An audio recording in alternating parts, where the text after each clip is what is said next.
The time is 12 o'clock. Good afternoon and welcome to the Media News on T Solid Radio. I am Joy Akin Olami Goki. First, the major headlines. Federal government moves to declare Day of Senior Citizens.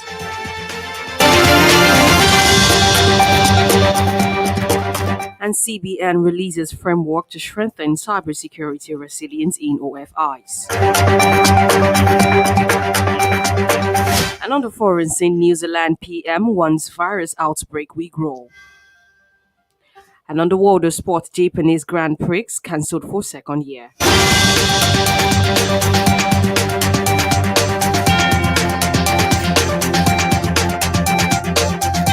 And moving on to the news in details. The Minister of Humanitarian Affairs, Disaster Management and Social Development, Hajia Sajia Umar Farouk, has given assurance that a special national day for senior citizens would be declared soon. Farouk gave the assurance when the management team of the National Senior Citizen Center, NSCC, led by its Director General, Dr. Omakaro, paid a visit in Abuja. Omakaro had earlier appealed for the declaration of a National Day of Older Persons in Nigeria within the months of August and early September 2021 to herald the first ever National Senior Citizen Day celebration in October 2021. She added that the purpose is for the effective identification for public respect, aid-friendly services and concessions in banking services and facilities, road, air, and rail transportation services, as well as health and hospital services.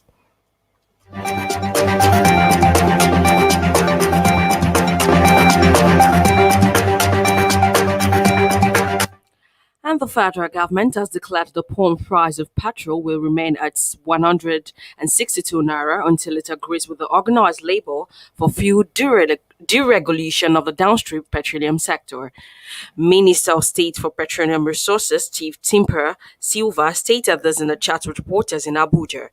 According to him, there is a consensus that the federal government should deregulate the sector. He informed President Muhammadu Buhari will speak on the petroleum industry bill today. The minister also said as soon as the government and the organized labor agree on the process of putting infrastructure in place, Nigeria will deregulate, while he revealed that the oil industry has cut costs by 5%.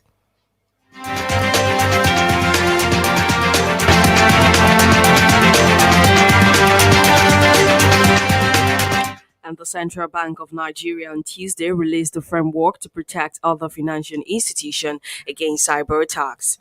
This was contained in a memo by the CBN's director and other financial institution supervision department in Kuru Asibo, addressed to the OFIs. Asigbo said that the framework was necessitated by the number and sophistication of cybersecurity threats and attack against the OFIs. She urged the OFI to forward their input on the drafts to the OFI Supervision Department of the Apex Bank. According to reports, the framework prescribed involved cybersecurity oversight by the board of the OFIs and strict implementation of board-approved of cybersecurity policies by their management. It also recommends the appointment of a chief information security officer vested with the responsibility of day-to-day cybersecurity and mitigation of cybersecurity risk in the OFIs, among other provisions.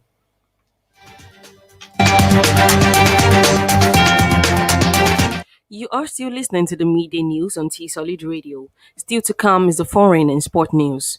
Do remember to download our app T Solid on Play Store or log on to www.tsolid.tv. You can as well follow us on our various social media platforms on our T Solid Radio TV.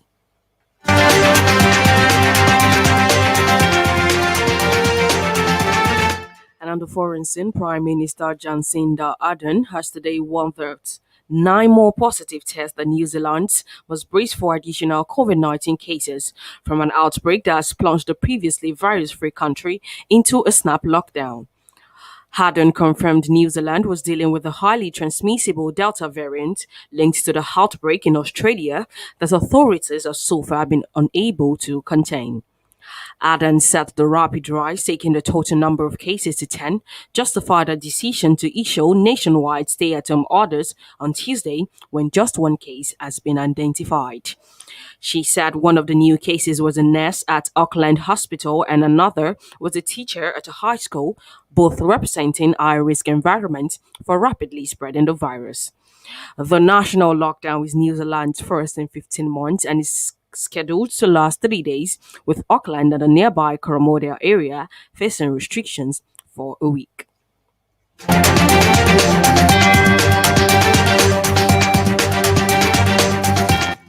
The parliament in the Democratic Republic of Congo has voted to extend the state of emergency in Ituri and North Kivu, the two eastern provinces that have been rocked by insecurity.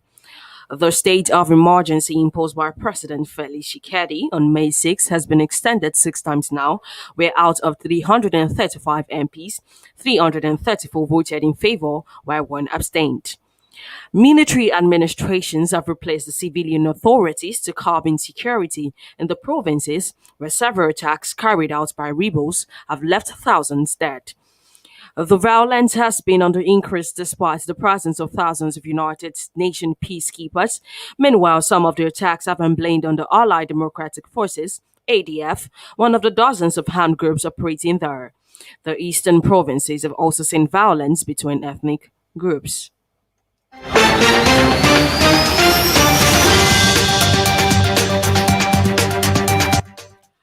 The United Nations Migration Agency has called for a rapid expansion of humanitarian aid and more funding for operations in the northern Mozambican province of Cabo Delgado. The International Organization for Migration Director, Antonio Vitorino, who is on a visit to Mozambique, said the assistance was needed to support the hundreds of thousands displaced by insecurity in the area. He said significant additional funding is needed to cover life saving humanitarian needs and work towards lasting solutions, especially before the next rainy and cyclone season in December. The IOM had visited the district of Metsugi, which hosts about 125,000 of the over 800,000 who have been displaced since the end of 2017. The IOM said it had provided assistance to more than 600,000 people in Cabo Delgado between January and July, including through shelter, construction, or reconstruction support and providing household items. However, the organization says it's operating on underfunding, where it estimates it needs $58 million to support emergency and post crisis efforts.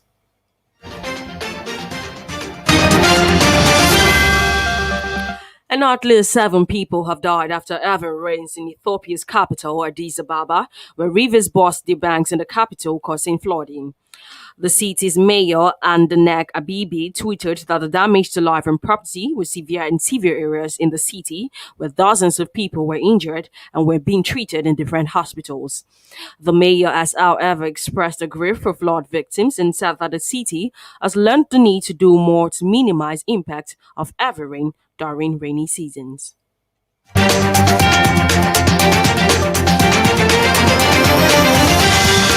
And on the world of sport, the Japanese Grand Prix has been cancelled for a second year over virus complexities. The race was due to take place at Suzuka on October 10th, but F1 said the Japanese government had pulled the plug due to the country's pandemic situation. Japan is currently battling record coronavirus infections, with Tokyo and other regions under a state of emergency. According to F1 in a statement said that the decision follows Grand Prix cancellation this season in Australia, China, Canada and Singapore and is yet to decide how to fill the gap. The statement added that Formula One is now working on the details of the revised calendar and will announce the final details in the coming weeks.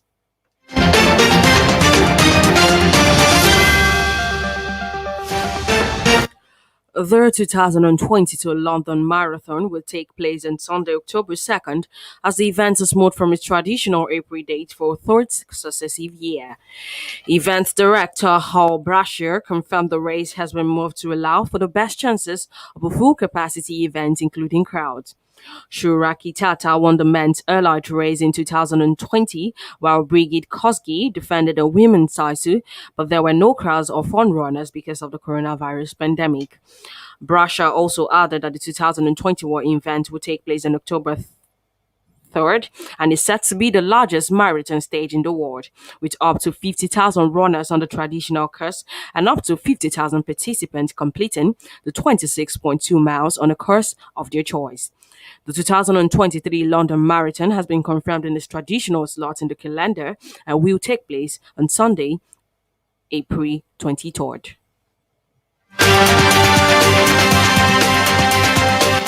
With that, we've come to the end of the news. A recap of the major headline.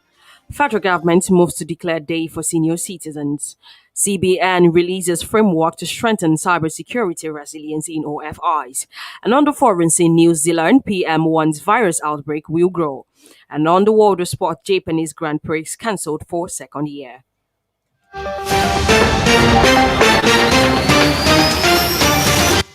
Ensure to go by all precautionary measures to stay safe from COVID-19, as recommended by the World Health Organization and the Nigerian Center for Disease Control. Do remember to download our app T-Solid on Play Store or log on to www.tsolid.tv. You can also follow us on our various social media platforms on our T-Solid Radio TV. The news was compiled and edited by Akachi Chijioke. I am Joy Akin Olamigoke. Good afternoon and many thanks for listening.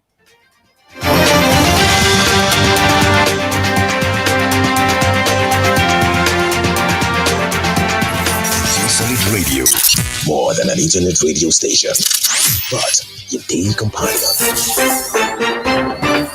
Solid Radio, more than an internet radio station, but your daily companion.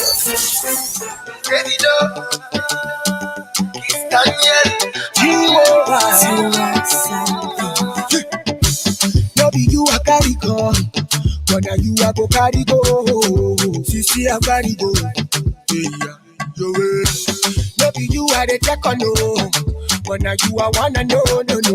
Sisi Ferrari oh, yeah, your way. Baby sweet, yeah.